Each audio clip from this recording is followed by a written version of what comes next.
Welcome, everyone, and again, thank you for your patience. This is the Radnor Township Historic and Architectural Review Board meeting for Wednesday, October 7th, 2020. First order of business is pledge allegiance.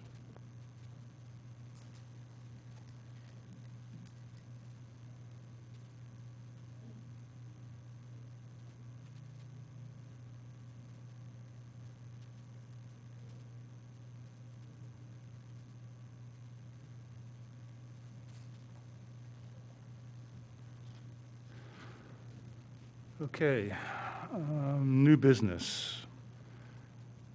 Harb 2020-10, 219 Pembroke Avenue, replace existing garage crushed by tree on June 3rd, 2020. Please introduce yourself and share your plans. Now, we're televised, so you would put your plans on that table. Okay. And we also have a microphone for you.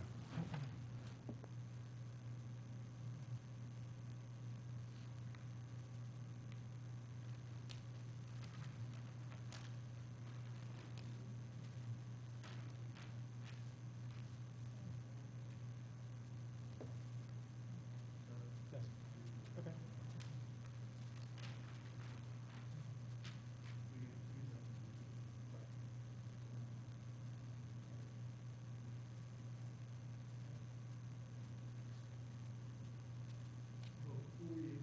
Get started. I'd like to share some background on this property. Radnor Township records say it is a contributing property. Radnor Historical Society Historic Resource Survey has no information. Delaware County property records say the house was built in 1928 and its style is colonial.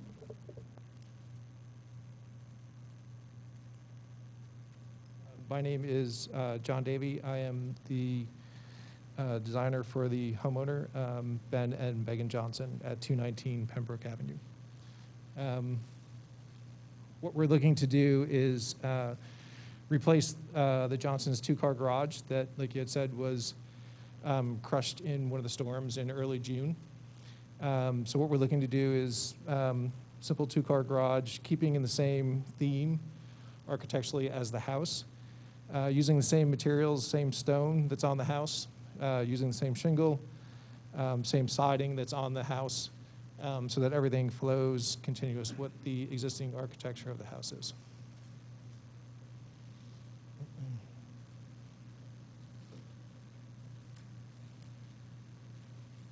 I have a question. What is the total square footage of the existing garage? The existing garage was roughly 20 by 20, so 400 square feet. Okay, and the square footage of the proposed garage? We added 5 feet in both directions. Okay. What is the height of the existing garage? The height of the existing, I don't know the exact dimension. I would have to give you an estimate. Okay. It was probably in the neighborhood of 15, 16 feet, roughly. Okay. And what is the height of the proposed garage? Proposed one is probably about 24 feet. 24. Okay, thank you. So what you're putting there is much bigger than what was there before? Slightly larger, yes. Slightly, okay.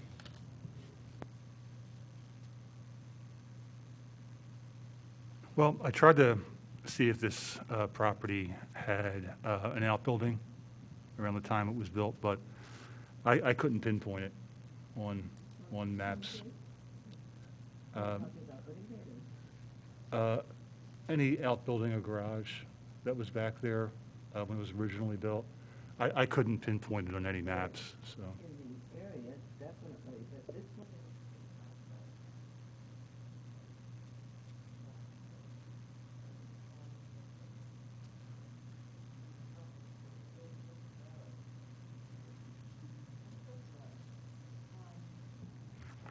There is, shall we say, quite a variety in the ages of the house, but this one is so unique in its design, that you can't compare it. You can't, unless you want to tear it down and reconstruct the 1950s or any of the varying ages that have been built in between. This one is still in a class by itself. So, you're not going to make it blend in. It's unique. The best thing would be, obviously, but anything that is built like this is extraordinarily expensive by today's standards, to the point of being almost unreasonably to spend, to try to reconstruct the original. Mhm. Very often, we don't even have the craftsmen that can do some of the work that is done on the homes in the Victorian period. They just simply don't have the skills. Correct, and what we're trying to do is reuse the stone that was on the garage that was damaged. That stone is there and stuff like that, so that everything kind of goes back to the way that, their garage originally was. That, good to hear that, you can salvage materials. Yes. That's The one of only the thing we things. could salvage was the stone. Okay, So- all right. Any other further questions? I have a question. Sure. What kind of tree was it? Big tulip poplar. It took out the garage and the homeowners, both cars? Oh, 3 cars. No, So well, it did a lot of damage. and the reason I'm asking is that we are about to lose an ash tree, and the emerald ash borer has come Mhm. to town. So that was my curiosity question, but doesn't have to do with the Yeah. house itself. I just feel your loss, believe me. Yep. I have a question. Was there, it looks like you've got living space on the second floor of this garage now? Yes, the homeowners would like to use it for an exercise area. Okay. Was there a similar amount of usable space on the one that was crushed? Similar amount, no. There was space there with a makeshift stair up that they use for storage, yes. Okay, so storage area now, it's going to be changed to living space, basically? Correct, yes. Okay. You have zoning approval for that? Yes. Okay. Mhm.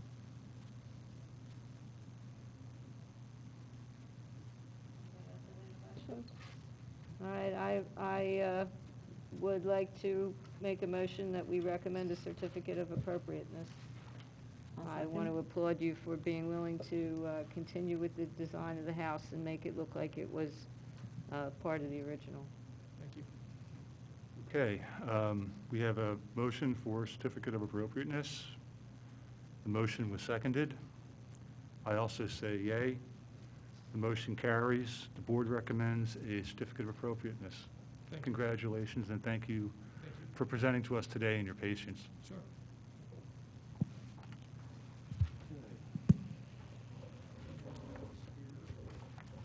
Yeah.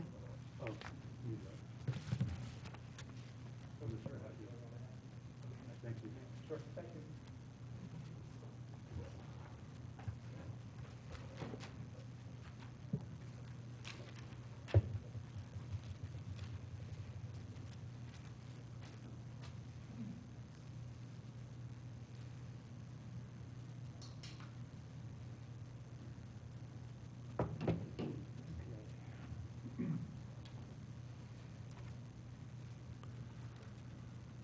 Second item on new business is Harb 2020-11, 100 Pembroke Avenue. Enclose existing exterior porch on far right side of a William Price house. Enclosure to be done in the spirit and materials of existing home.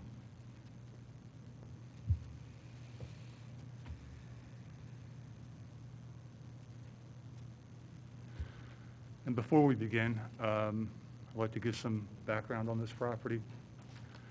Radnor Township records say that it is a contributing property to the historic districts. It was built in 1906. The architect was William Price and M. McClanahan. The builder was Yarnell and Ballinger. Radnor Historical Society Historic Resource Survey says The house's historic name is Carr Allen, was an estate. Was built in circa 1898. Architect was William Price. Associated individuals was Alan H. Reed. Delaware County, PA property records say the house was built in 1898. Style was Victorian.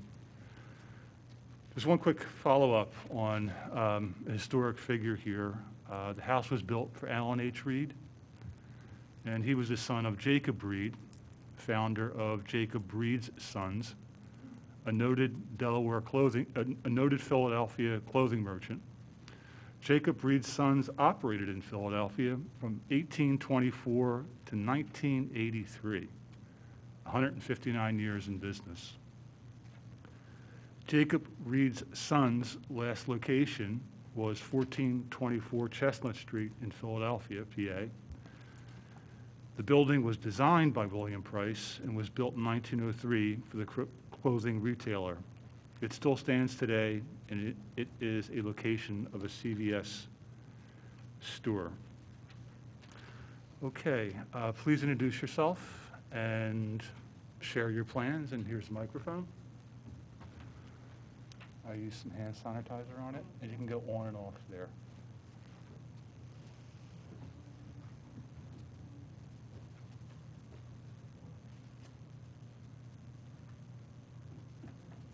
My name is Suzanne Amrich, and I'm with Archer and Buchanan on behalf of our client.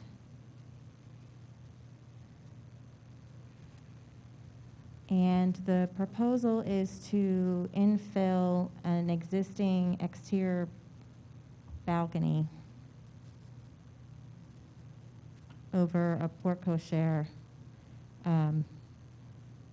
which is shown here on the elevation, as either a closet or a sitting room for the master bedroom. The materials would be complementary to what's on the house now. We would match the clay tile roof in a parapet and just have a flat roof with a fiberglass inside to match what's on the existing porch. And that would just be for aesthetics, it wouldn't be for access. And we would do an undulated millwork surface on here to tie in with the character of the house, with windows to match the language of the existing.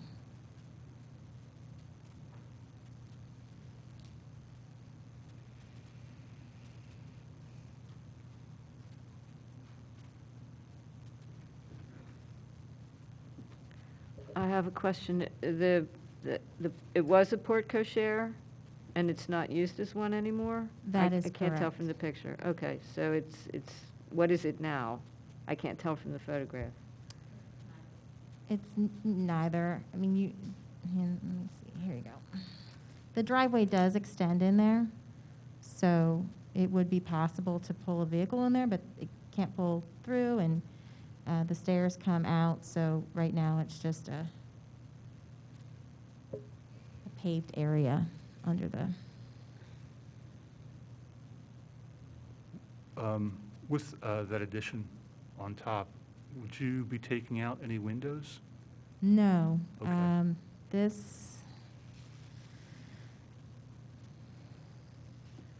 We are interested in maintaining the existing fabric, so we would fur out to protect the limestone and the window and just cover those up. And there's a door. There's a door here that would become the door into the master bedroom. And then the roof would not affect There's a this door window. there already? There is a door Okay. there, because this is an existing exterior balcony. You can see the door is right here on the plan, except there's an interior door there now.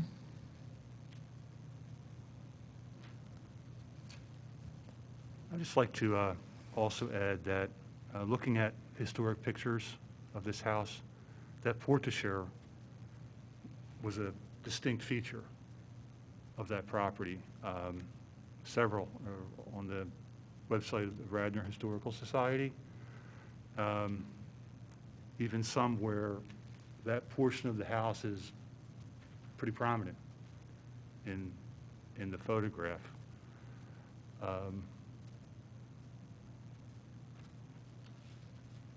Now, this would be an adaptation for use. I'm Yeah, wondering, the primary, we wanted to make sure that whatever we did could be reversed if someone wanted to take it off later. So that's why we wanted to fur out on the existing brick facade and then build within the curb of this brick balcony. So we're really not impacting the existing architecture, and that it could be removed at a later date and preserve what's there. I find that acceptable. Because there was a garage, as you can see on the site plan. This garage addition was done. Okay.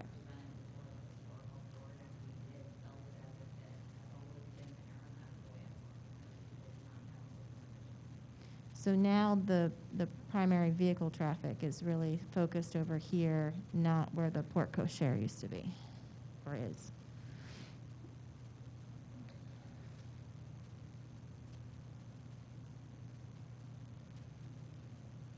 Are you enclosing the structure that's below No. the addition? Okay. I wasn't sure about that, but okay, all right. No. Any other further questions, comments? Sarah?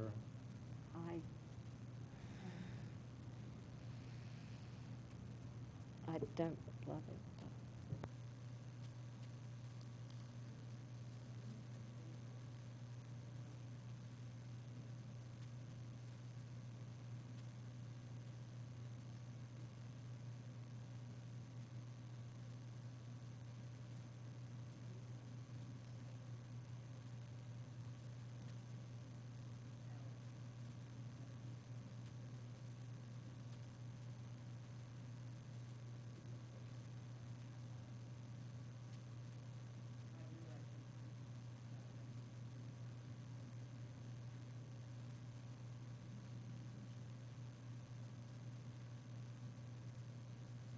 My issue is the angle of the roof line of the addition. Okay. It doesn't, it looks like, you took so much care in that garage, I remember it, and the property is so beautiful. And this really just looks like it was bunged on top, if that makes sense to you, because it doesn't, you will refer to the building, but it's so intimately associated with it. I mean, it's stuck on there. But So let me explain a little bit. no, I understand that you need to you have done it that way because you want to save the windows on the second floor. Right. That I understand. Lines up completely with the roof to the left, so it's the same pitch that continues across. So that, Actually following the lines of the limestone all the way across.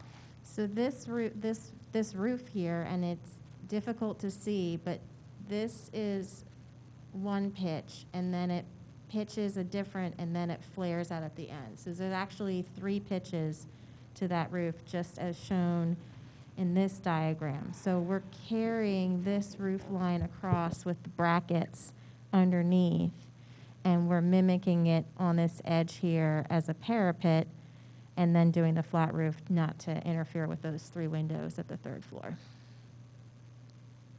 It's deceiving, but We're actually going far out of the way to continue the same tile across and to create this so that if someone wants to remove it in the future, it can be taken down and the house is virtually the same with absolutely nothing unchanged. The reason we're actually doing this is that the master suite is on that side of the house and is isolated from the rest of the house and is not as big as a normal master suite would be today.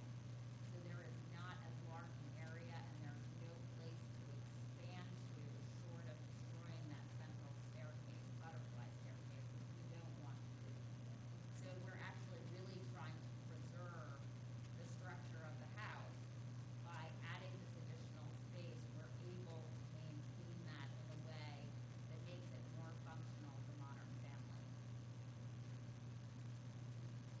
I totally understand your need, and I'm not trying to say that you don't need to modernize, because everyone needs to modernize. My problem is that the design of it is, it just will always look like an addition. And, I actually don't think it necessarily will, because we're going to have it in like materials as the house itself. The only thing we really have problems doing is matching the beach brick, which, at this point, I'm not sure that that would normally be a summer, sort of a summer brick. It probably was built out this way without underneath, right? right, And it right. would have been done in these materials. It wouldn't have been done in brick. It would have been done in wood. If anything, it might not have had the tile at the top, but we feel the tile continues that roof line in a way that's respectful of the house. The windows, the two windows that are right over that porte cochere mimic windows throughout the house, because there's actually a pattern on the house, if you can see it more widely, where at the bottom. It's a gorgeous is house. two square windows, and over it is two Gothic windows. Will Price actually, there's a book all about Will Price, who extensively studied it. This is actually, it actually was built in 1895. We have photographs from that we got from the Athenaeum. And we know a lot about the way he builds. And so, since there is a porte cochere with the Gothic arch, he would have put square windows over it. And you've got the two repeating, top floor, bottom floor. And then it goes to the other side of the house where we've got Gothic, but under the three arches of the front door, there are, again, square windows. Square windows. Front of the living room, square windows, then it goes to Gothic windows across the kitchen. So this actually, when you look at the whole house, follows the rhythm of the house. No. And even though it's black and white, it doesn't look like it necessarily belongs. It will look like it belongs.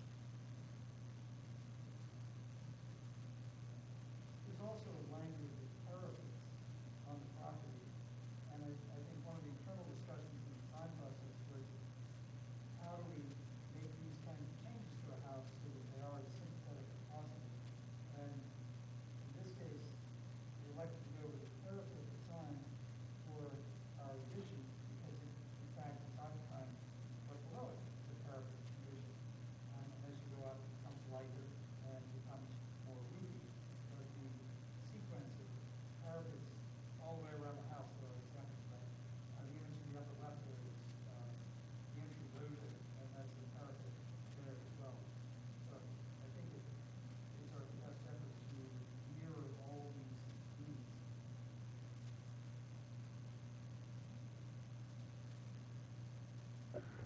Any other further questions or comments? No. You guys think it was okay on the other property?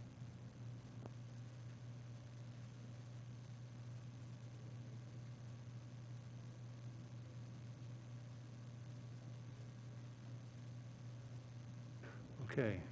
Do we have a motion for certificate? Okay. We have a motion for certificate of appropriateness. I'll second We have a second. And I also say yea.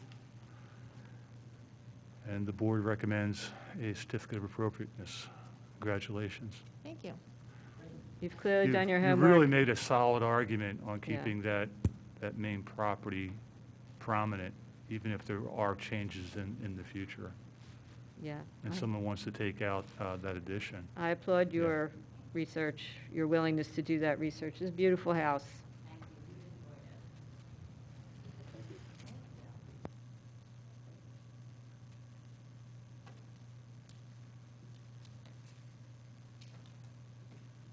If only everyone in the historic districts took as much interest as you do, we wouldn't have much work to do here. That is so true.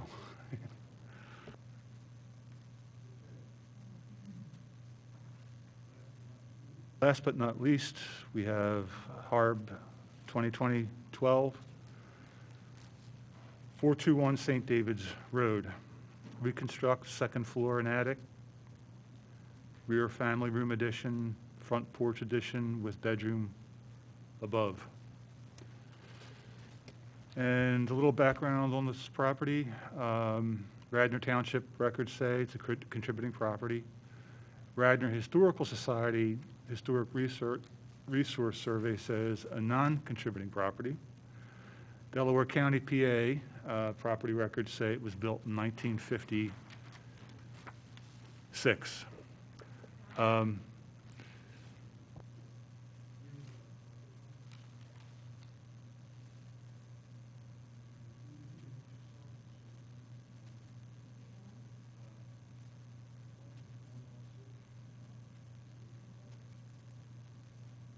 Okay, my name is Martha Wheaton Robertson, MWR Designs.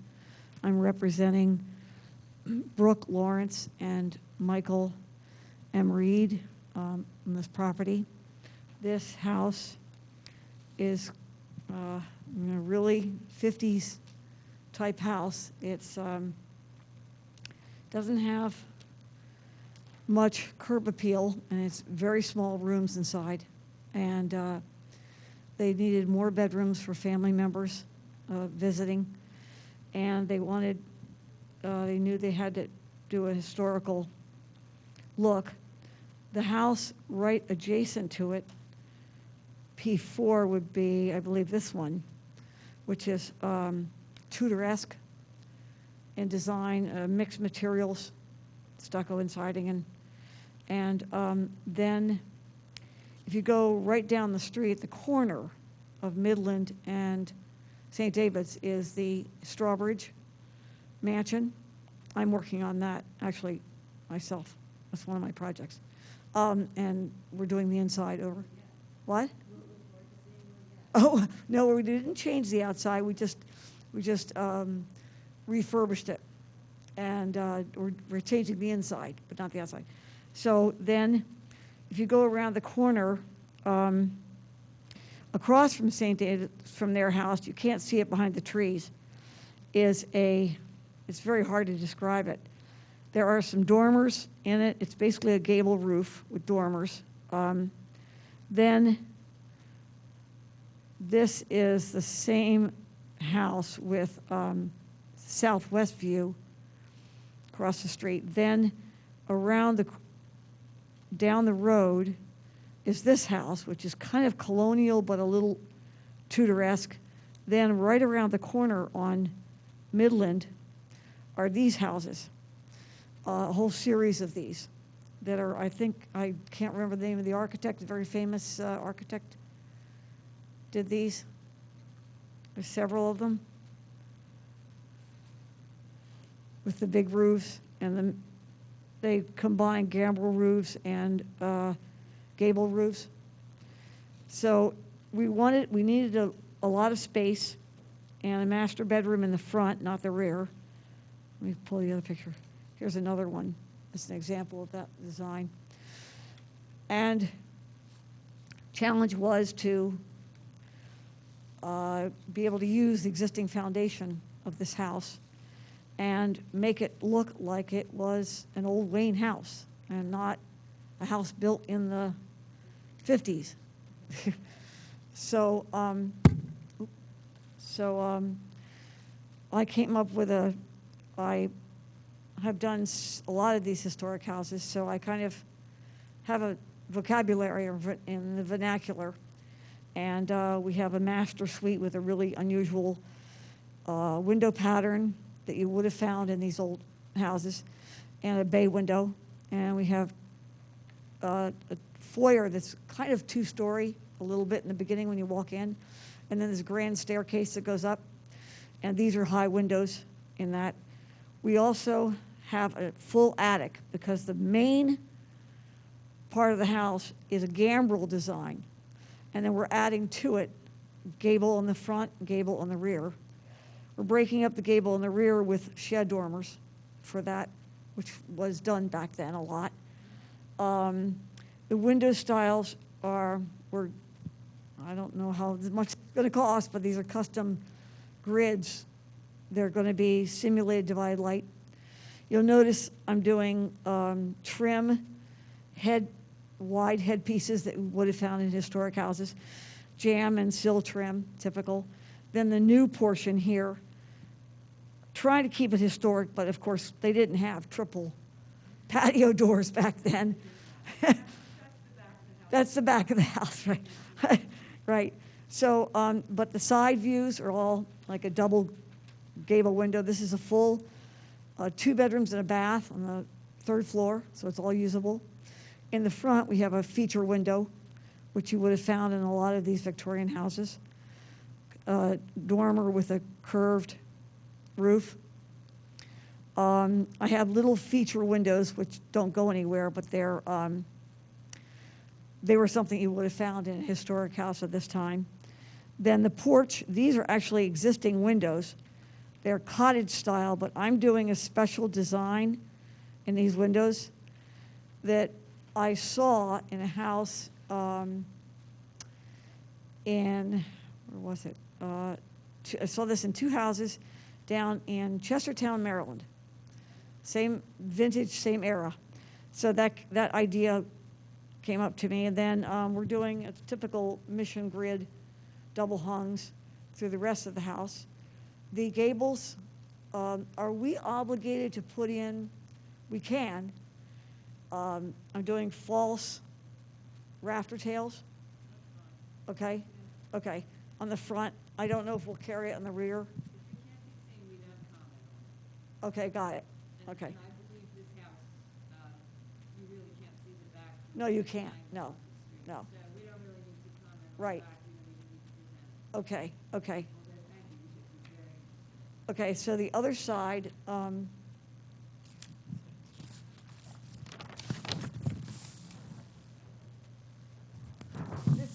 this is the driveway side. The rear, again, has a interesting look to it, historic look. This is the side, the other side of the gambrel roof. This is the driveway side. These are existing windows. In other words, they're openings. This is a masonry, full masonry wall. So we're using this, and then we're building on top. And there's the addition out the back, and here's the front porch. We're doing stone on the front to match. There is stone. There's a good thick 10-inch stone on this house. Yep, so we're going to find matching stone and do piers so that the columns are on low piers.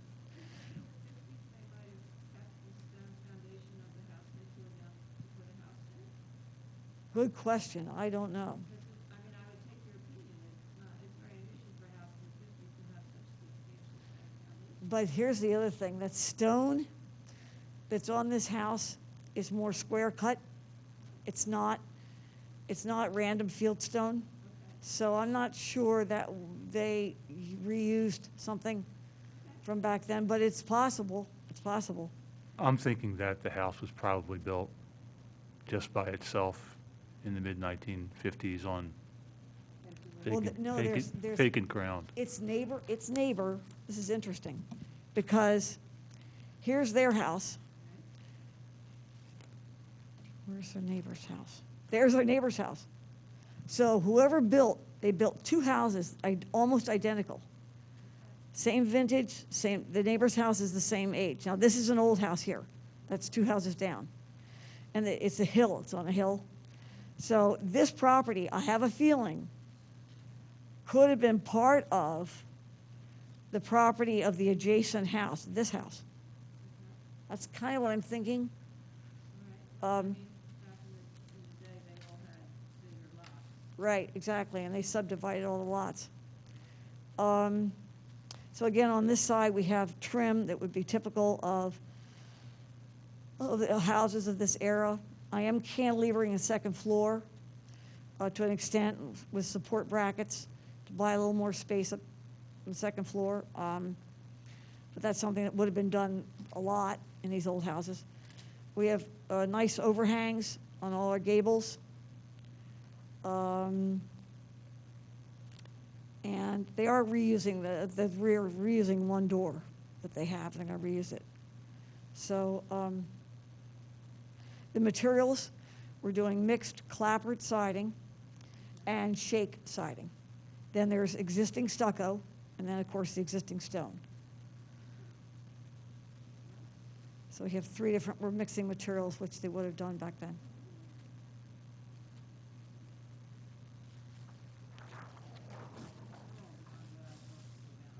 I'm sorry, what? I have no further questions.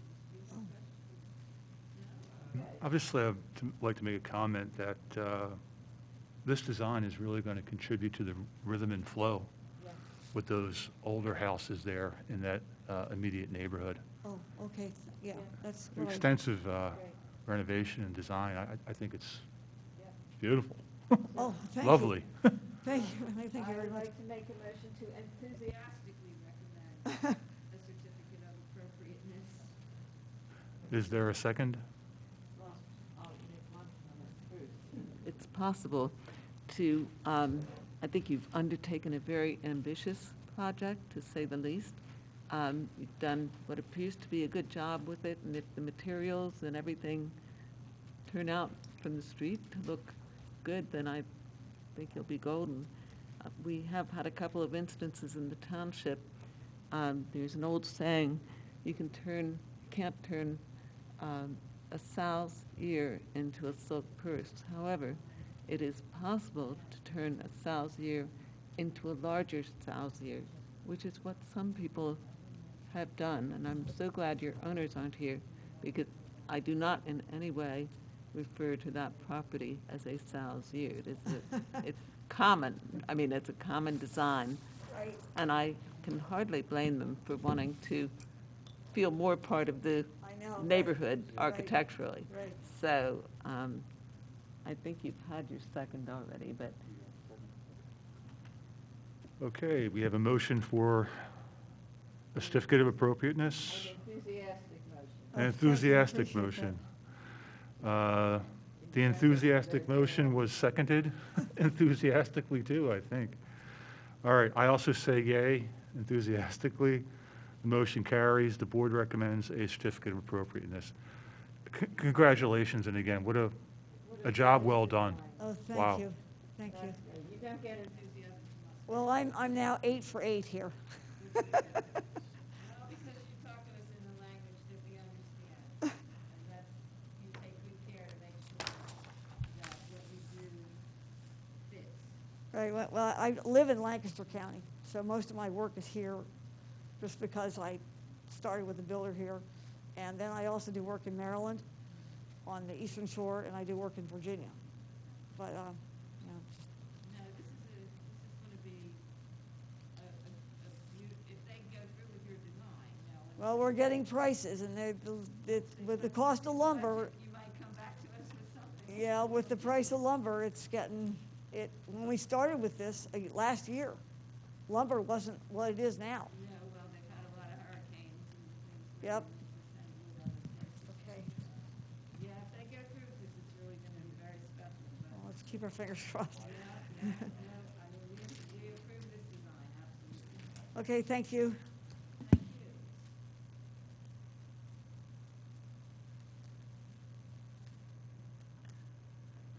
you. Okay, any old business?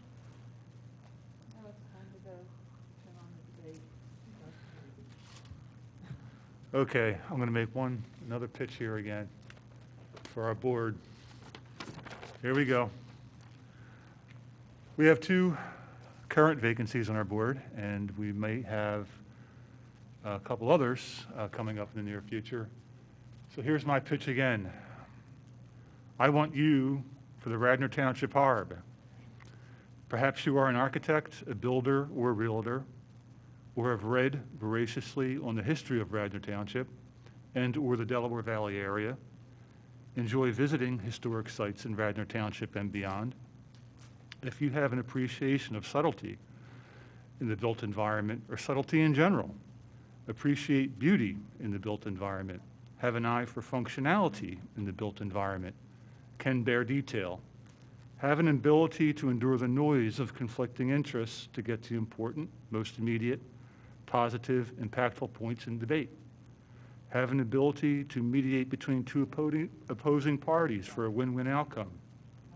Have walked the historic districts and thought, wowza, what a beautiful house, or your fine pupster, your dog, who may have also given that inspiration to you in its way on your walks together. If you have experience in historic preservation, maybe you own an old house in Radnor Township. If you want to serve our community, having ideas, opinions, or concerns on the built environment thereof. If any of these resonate with you, then I say, I want you, the Historic and Architectural Review Board of Radnor Township, Pennsylvania. To apply, contact Radnor Township or your Radnor Township Commissioner. Applicants must be residents of the township.